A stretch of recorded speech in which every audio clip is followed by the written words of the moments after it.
Welcome back to another episode of the 200% Marriage Podcast. Nailed it.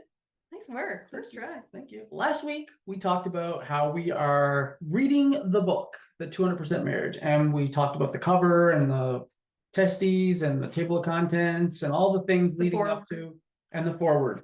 And now we're at part 1, chapter 1. And after we read the chapter, we're going to dive in and talk about some of the funny shit in the book. And a little behind the scenes chit chat. Behind the scenes stuff. So we're going to read the book in the way we wrote the chapters. So any chapter Mare wrote, she's going to read. Any chapter I wrote, I'm going to read. I happen to write chapter 1. So we'll start with you. So we're getting me today. Part 1, you are here.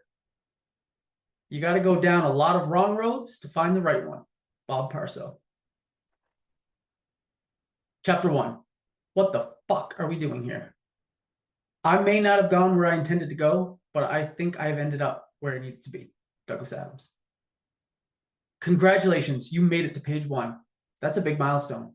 We're not joking. Starting anything is always the hardest part, whether it's a workout, a business, or, yes, reading a relationship book. You have to pick up the book. You have to turn to page 1. Every journey starts with a single step. We don't celebrate taking that first step enough. It's important to celebrate the start. Who says you should only celebrate the end of something?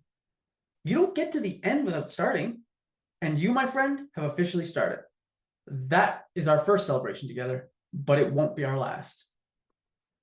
That's going to be a theme in this book. We're going to celebrate a lot together on this journey because, well, as you're going to see, there's a lot to celebrate. And celebrating builds momentum. It supercharges you to keep progressing. So we celebrate you and the beginning of this beautiful journey we're about to take together and this lovely new relationship that we're forming. Did we just become best friends? Since this is the beginning of our fantastic new relationship, this is probably a good time to go over a few things. First, we are not your typical relationship coaches. We do things a little differently around here. And this is not your typical how to save your marriage in 12 easy steps relationship book. We're going to make the process of reconnecting a lot more enjoyable. We don't do stuffy. We also don't pretend that we never swear, especially Mare. She's like a sailor. So fair warning, we will say the occasional swear word. We left you a clue in the chapter title. If that offends you, you may want to put this book down now. However, if you're not offended by swear words, then this will be a fun ride. If you're still here, you're probably our people. Which brings me to the second point. We prioritize fun. It is a non-negotiable for marriage and this book. If you're allergic to fun, or if you're just a plain old stick in the mud and you don't want to have any fun while making your marriage the best it's ever been and crushing life together with your best friend, this is your last exit ramp. Still here? Then you must want to reconnect with your person on a level you weren't even sure was possible. Transform your marriage forever and have a lot of fun while doing it. So, with that out of the way, we're going to make a few assumptions. I know, a dangerous game, but as we just covered, we like to party and we live on the wild side, so we're going to do it anyway. Since you're still here, I assume you likely also have a wild streak, like to party, and you probably fit into one of these 5 categories. 1, you're married. Things are okay, but you can feel something is missing in your marriage. You may not be quite sure what exactly, and you want more. 2, you're married. Things are not okay. One or both of you is flat out unhappy, and you're worried your marriage isn't going to survive unless things change. 3, you're not married yet, but you want to stack the deck in your favor. When you do say I do, you want joy, adventure, and a true partner in crime to go do big goals with. 4, you're our moms or another family member, and you're curious if you've been mentioned. FYI, not everything is about you, but there is also a better than 0 chance you have been, and we love you. 5, somebody gave you this book as a gift, and you have no idea what the fuck you're doing here. You were warned. Whatever category you're in, we welcome you. You are in the right place. And let's be real, you're already further along than most people will ever get because most adults don't open a single book all year. I give you the actual stats, but then I'd have to cite sources and create a bibliography. And honestly, that's the crappy, boring stuff about writing a book that doesn't add value to you. You don't care, and I don't care. So that's it for the boring stats stuff. I just want to highlight your badassness right out of the gates. Another celebration. If you fall into one of those first two categories above, we want you to know you're not alone. You also need to know you're not broken.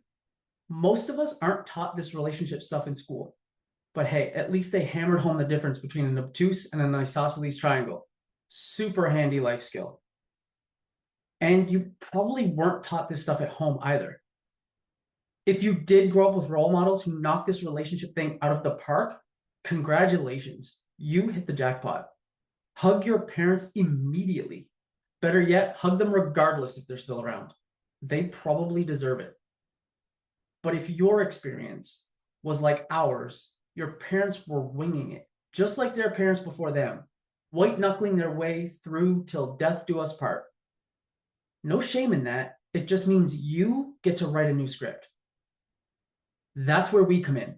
We're going to get a little vulnerable and tell you about our experience. Sometimes it'll be funny. Sometimes it will be messy, but it will always be honest and real. Not because this book is about us. It's definitely not. But because we want you to see that if we can do this, anyone can do this, including you.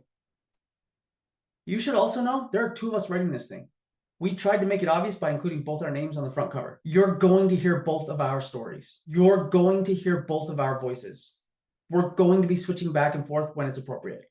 We'll always make the transitions clear so you know whose voice you can't shake in any given moment. I'm Craig. This has been my voice. Meredith, Mare for short, is my beautiful wife, business partner, and best friend in the world. She's also my co-author for both this beautiful story we're writing together called Life and this fun book you hold in your hands. So without further ado, she's going to take the mic for chapter 2 and tell you a little bit about how she got so messed up. I mean, here. How she got here. So, Chapter 1. chapter 1 in the books. Chapter 1 in How the did it feel books. to read it out loud?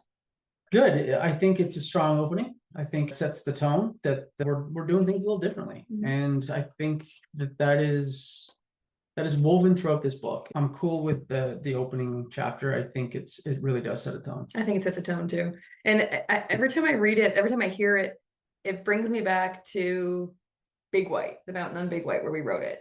Like that first chapter, I don't know what it is with the first chapter, but it brings me right back there. And I'm really grateful that that's where we ended up. We didn't intend to end up living on the side of a ski mountain for the month of June, but it ended up being just the perfect place. There was nobody around. Like Quiet. It was quiet. There wasn't hardly any other human beings. And for that month, we just put our heads down and divided and conquered and wrote the book. And we did it in like a 5 to 6 week period of time.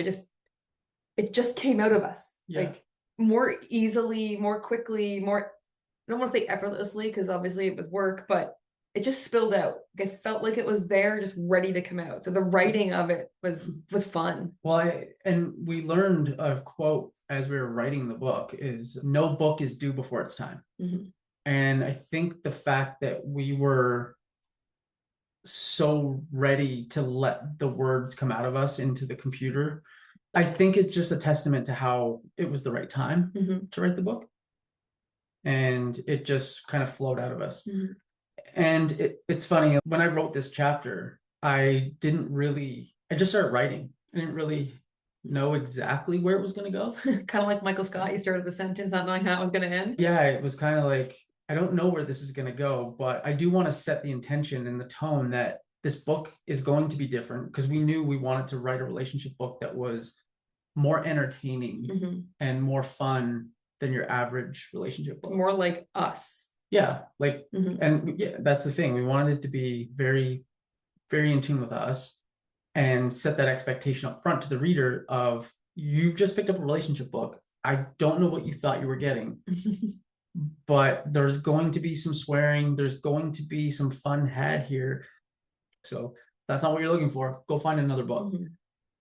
And I also wanted to put the joke in here about our family because I know that for both of us, it's something, and we're going to get into it in the coming chapters, because when you share your story, it's not just your story. You're Yeah. sharing other people's messy parts too, Mhm. because they overlap. That the little joke to our moms, it's, yeah, you're in here. Mhm. Not everything's about you, but yes, you're in here. We love you. Dads, everybody. Everyone. Yeah, the whole family. And setting the tone of, orienting people to who we are, what we're about, and then also how this book is formatted, in that it's kind of back and forth. There's no rhyme or reason to which chapter. Like, we don't go, I do a chapter, you do a chapter, I do a chapter, you do a Just which chapter. one seemed to. It's just whatever flowed and whatever was the The right best. one for us, Yeah. knowing that we'll make the transitions clear, but You're going to hear two different voices. There's going to be two voices here. Mhm. And I think we did a really good job. I think we fulfilled on that promise pretty well.